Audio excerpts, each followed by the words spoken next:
Way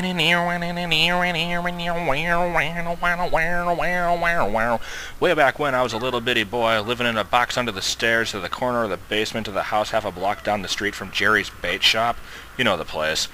Anyway, life was going just fine and everything was just peachy. Except, of course, for the undeniable fact that every single morning, my mom would make a big old bowl of sauerkraut for breakfast. Big bowl of sauerkraut! Every single morning! It was driving me crazy. And so one day I'm like, hey, Mom, what's up with all this sauerkraut? And my dear sweet mother, she just stares at me the way that a cow stares at an oncoming train. And she leaned right down next to me. And she said, "It's good for you!" And then she strapped me to the wall and stuck a funnel in my mouth and force-fed me nothing but sauerkraut until I was 26.5 years old. And that's when I swore that someday I would get out of that basement and travel to a magical faraway place, where the sun is always shining and the air smells like warm root beer, and the towels are oh so fluffy, and the Shriners and the lepers play their ukuleles all day long, and anyone on the street would gladly shave your back for a nickel. Waka waka doo-doo, yeah. Well, anyway, let me tell you, people, it wasn't long at all before my dream came true, because the very next day, a local radio station had this contest to see who could correctly guess the number of molecules in Leonard Nimoy's butt. I was off by 3, but I still won the grand prize. That's right, a world-class one-way ticket to Albuquerque. Albuquerque. Oh yeah. You know, I never been on a real airplane before, and I gotta tell you, it was real great. Except, of course, for the fact that I had to sit between 2 large Albanian women with excruciatingly severe body odor, and the little kid in back of me kept throwing up the whole time, and the stewardesses were all out of Dr. Pepper and salted peanuts, and the in-flight movie was Biodome with Pauly Shore. Oh yeah, and 3 of the airplane engines burned out, and we went into a tailspin and crashed into the hillside, and the plane exploded in a giant fireball, and everybody died. Except for me. You know why? Because I had my tray table up, and my seat back in the full upright position, had my tray table up, and my seat back in the full upright position, had my tray table up, and my seat back in the full upright position. And so I crawled from the twisted burning wreckage.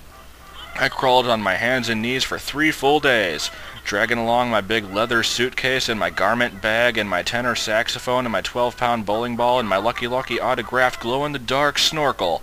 And finally I arrived at the world-famous Albuquerque Holiday Inn, where the towels are oh so fluffy, and you can eat your soup right out of the ashtrays if you wanna. It's okay, they're clean. So I checked into my room and I turned on the AC and I turned on the Spectrovision, and I was just about to eat that little chocolate mint on my pillow that I love so very, very much, when suddenly there's a knock on the door. And so I'm like, well, who could that be? I said, who is it? There's no answer. Who is it? There's no answer. Who is it? They're not saying anything. So I got up and opened up the door, and it was just as I suspected. It was some big fat hermaphrodite with a flock of seagulls haircut and only 1 nostril. Man, I hate it when I'm right. So anyway, he burst into my room and he grabs my lucky snorkel, and I'm like, hey, you can't have that. That snorkel's been just like a snorkel to me. And he's like, tough. And I'm like, give it. He's like, make me. And I'm like, okay. So I grabbed his leg and he grabbed my esophagus, and I bit off his ear, and he chewed off my eyebrows, and I took out his appendix, and he gave me a colonic irrigation. Yes, indeed, you better believe it. And suddenly, in the middle of all that, the phone got knocked off the hook. 20 seconds later, a familiar voice rang through the room. And you know what it said? I'll tell you what it said. It said, if you'd like to make a call, please hang up and try again. If you need help, hang up and then dial your operator. If you'd like to make a call, please hang up and try again. If you need help, hang up and then dial your operator. In Albuquerque. Don't feel like singing it. Albuquerque. So anyway, to make a long story short, the man got away with my snorkel, but I made a solemn vow right then and there that I would not rest, I would not sleep for an instant until the 1-nostriled man was brought to justice. But first I decided to get some donuts. So I got in my car and I drove over to the donut shop, and I walked on up to the guy behind the counter, and he's like, yeah, what do you want? And so I said, you've got any glazed donuts? He said, no, we're out of glazed donuts. I said, well, you got any jelly donuts? And he said, no, we're out of jelly donuts. I said, well, have you got any Bavarian cream-filled donuts? He said, no, we're out of Bavarian cream-filled donuts. I said, you got any cinnamon rolls? He said, no, we're out of cinnamon rolls.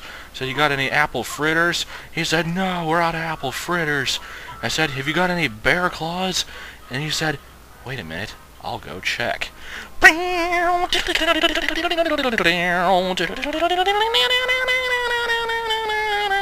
No, we're out of bear claws.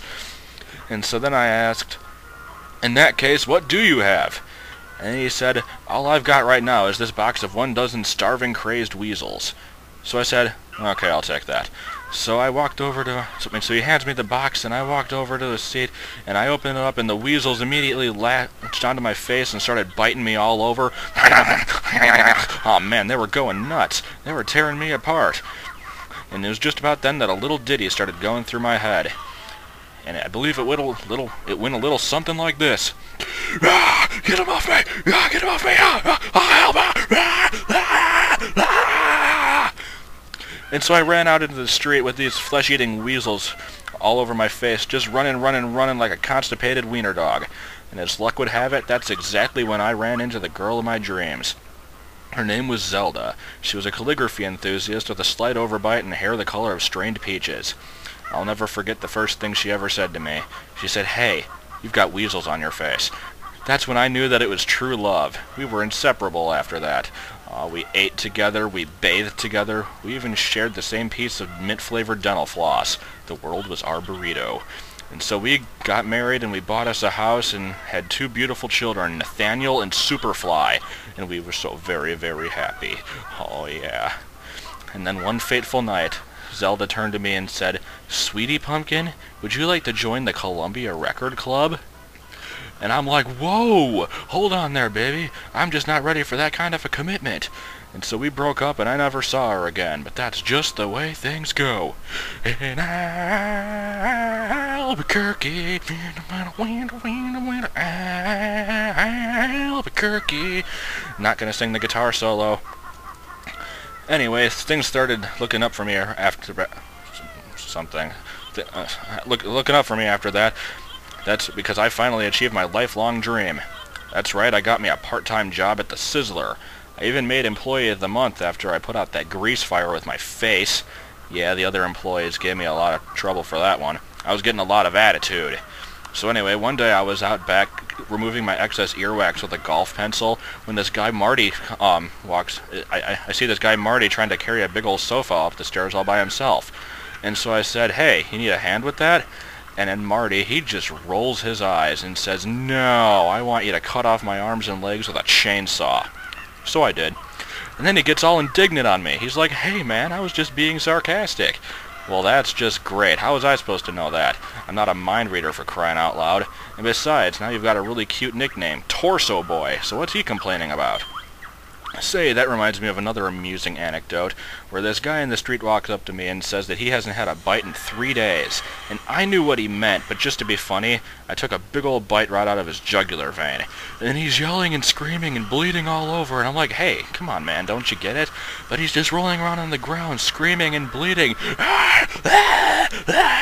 You know, completely missing the irony of the situation.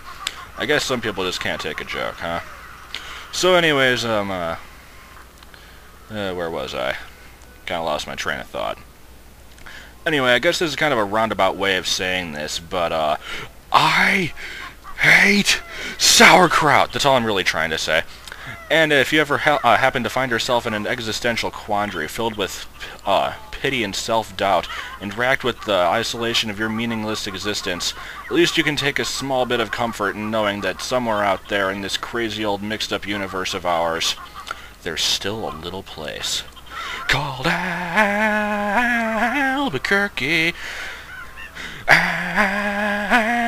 Albuquerque. Albuquerque, Albuquerque, Albuquerque, Albuquerque, Albuquerque, Albuquerque, Albuquerque, Albuquerque. I said A-L-L-B-B-U-U.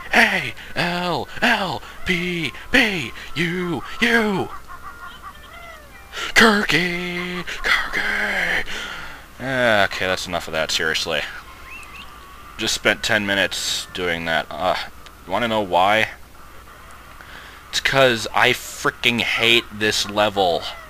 This is my third time recording this segment, because I had absolutely nothing to say about this other than just bitching about how much I hate this level. So, believe me, the Albuquerque was a step up.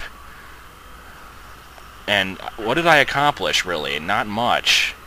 And thanks for showing me that door, by the way. I really love that. It's almost as good as the shot of the pillar that you've shown me twice. Anyway. This is the Kickball Coliseum.